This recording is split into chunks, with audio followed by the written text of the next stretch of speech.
That being said, like as hip hop turns 50, can you talk about your personal connection with hip hop and how it influenced you and what you do today? Yeah, I mean, like the first time I really got into hip hop, I was about 7 years old. LL Cool J just dropped "I'm Bad." I got a chance to look at it on BET. It might have been Video Soul. I'm not sure what it was. And I was so excited about that I wanted to go out and just start rapping. So, there was people around my neighborhood on my block who were willing to listen. So I would freestyle. I don't know if it was trash or not, but I did it. And from that point forward, I kind of saw myself as a writer, and I continued to write, poetry, but mainly, writing or crafting bars. And so from like at 13, I started messing around with my Casio keyboard and the tape deck recorder. I would make a track. And then I would overdub my voice and I would put that together and I would take that to school and be like, yo, listen to this thing I just did. They were like, oh, you did that? I'm like, yeah. I mean, the technology was limited, but they ain't know no better. So it was cool. Right. And then later on, I ended up recording this album with my oldest brother. He was doing a lot of work out of Jefferson City. He was recording with an artist there by the name of Jesse Shaw. He also went by Prodigal Son, kind of like a Christian based, hip hop. Okay. And so, my brother's a Christian, and so there was a space there because he had like a do-it-yourself home studio where we could do some recording. And so, roughly around the time I hit about 14, I was making demos. At that point, I was very much so in that Christian camp. It's interesting because prior to then, I kind of wasn't. I mean, I was like a lot of East Coast hip hop. I was fascinated by the slang of 5%ers, and I was fascinated by the cultural nationalist. And so to take a turn into Christianity was interesting, but it had a lot to do with loss, And so, so after experiencing that, and then becoming a Christian, it kind of created a space where my brother and I could just work together creatively, and that is the basis of Secrets. Even though it says, explicit content, it was explicit in the sense of truth, and that was basically it. We put it out. We tried our best to try to make some noise in the city. We did like Pump It or Dump It. I think that's what it was called. It was on Magic 108 or something. Okay. Like that. I think it was. So Pump It or Dump It, Magic 108. It got pumped, but then it got buried. They never played it for a variety of reasons that they mentioned. And that to me was kind of like the beginning of the end of me trying to do hip hop in any way that would seem commercial or try to be a working artist with it.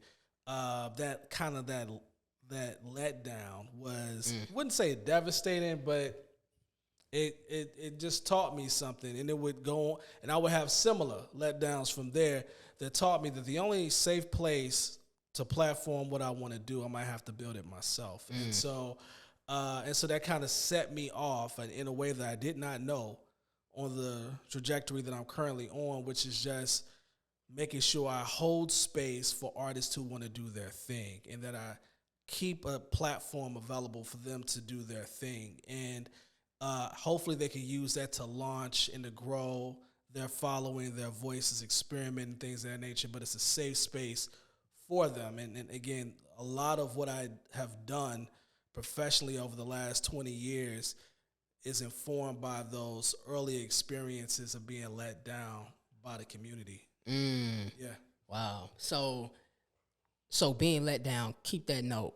But let's go back on to, was this coming out with this album, it motivated you in a sense, hip hop motivated you to like put a project out, right? Yeah. And when you look at the project and look, I mean, it's a lot of songs. You had interviews, interludes in between. You had people singing, and so it was a big production for you, right? It was, absolutely. So now hip hop turning 50.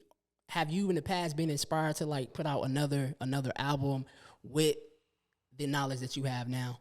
Yeah, it's funny. Like when that project turned 25, I was like, there was nothing in me that at the time wanted to.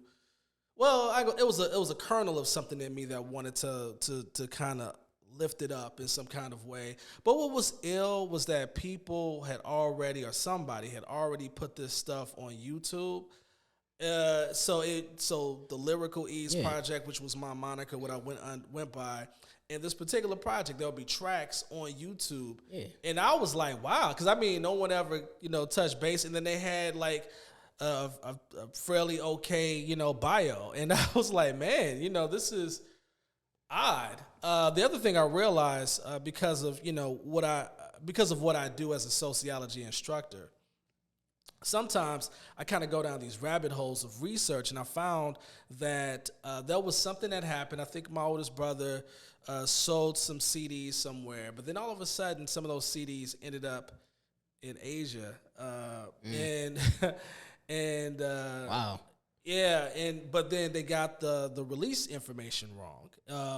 And so instead of it coming out in 1996, it was like it came out in 2000, which to me suggests that they probably had their own, like somebody got the music and then they felt like they could copyright it. I don't know, or publish it or republish it. Right. I was as far as I went with it, but I just thought it was interesting that the moment that you put out a project, if you don't keep tabs of it and kind of guard against people just using your IP in ways that are without your permission, like bootlegging, it could be anywhere, all over the world, the world apparently, and certainly something like that happened. I was surprised. So from the local of the YouTube to seeing something that appeared to be bootlegging in Asia somewhere.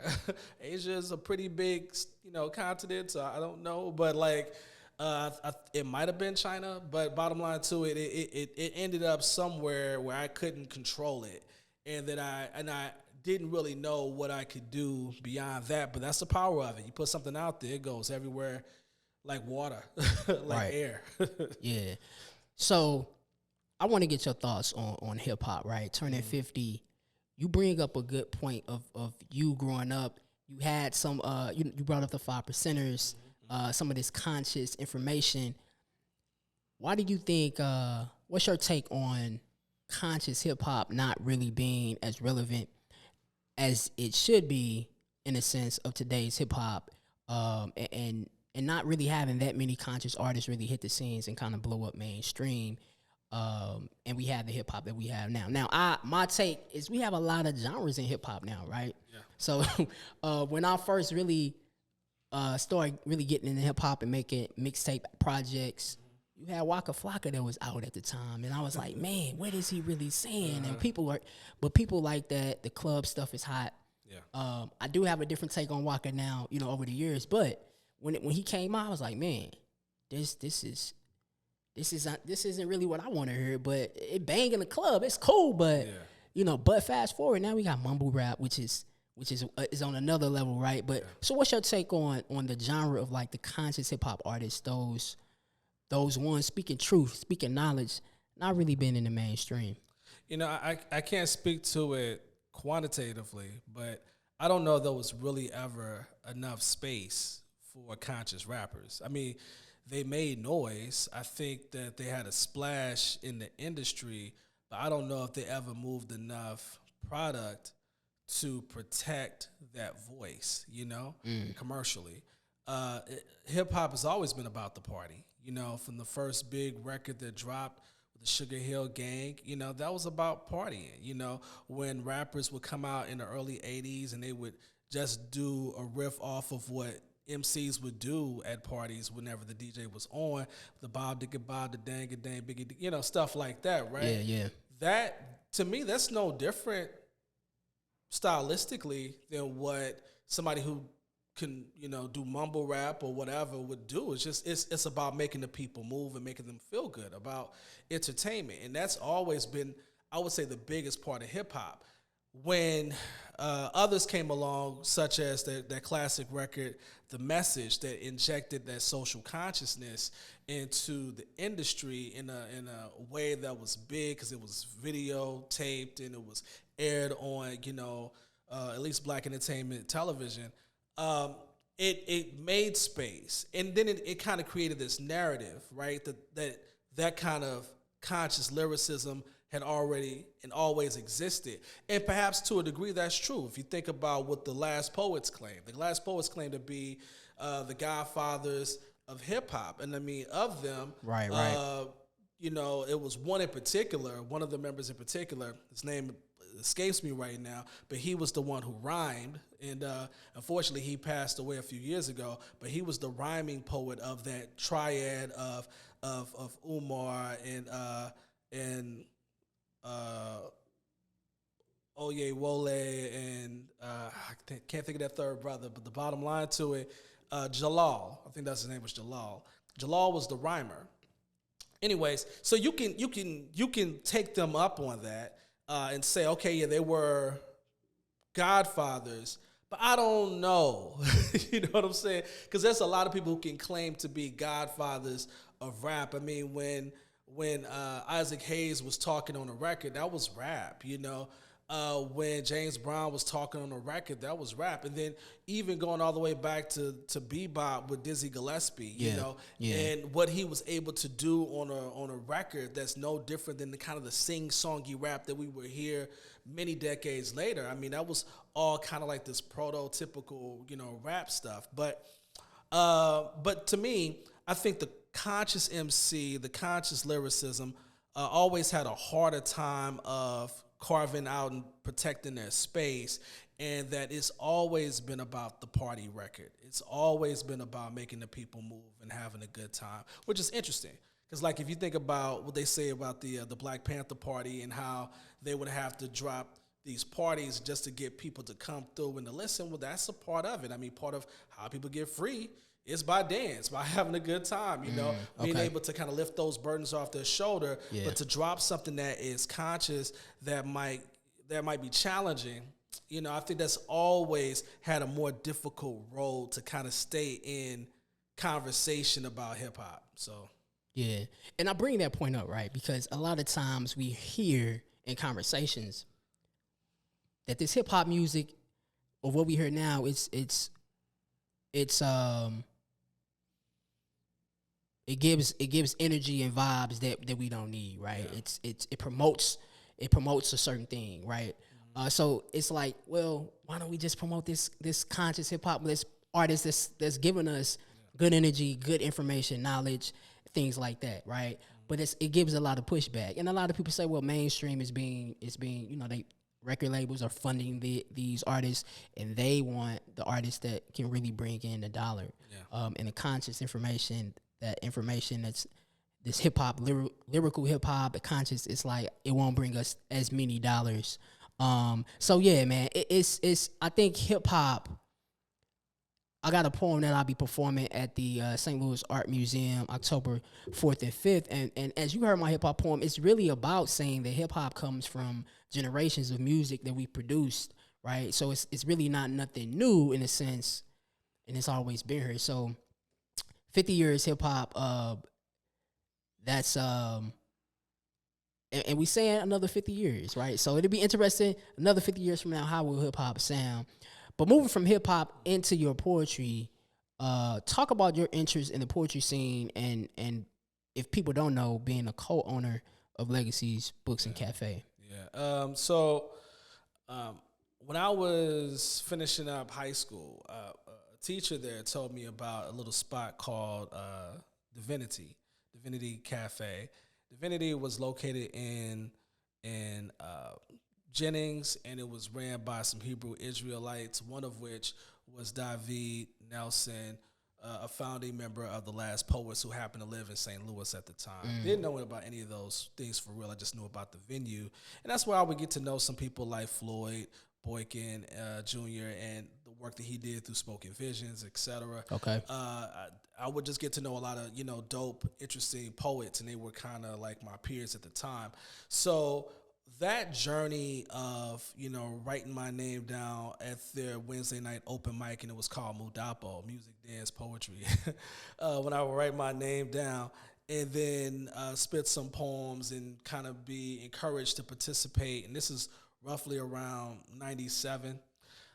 That would just lead to other things. It would lead to eventually a poetry slam that was outside of the poetry slam community. It was in the black community. Okay. And that was with Afrocentric. They did this big poetry slam. I happened to win it.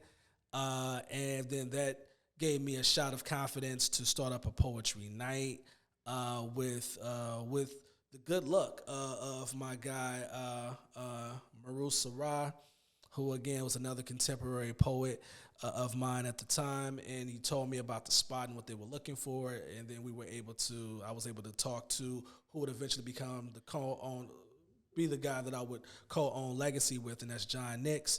And that was like out in North County, and then an opportunity came.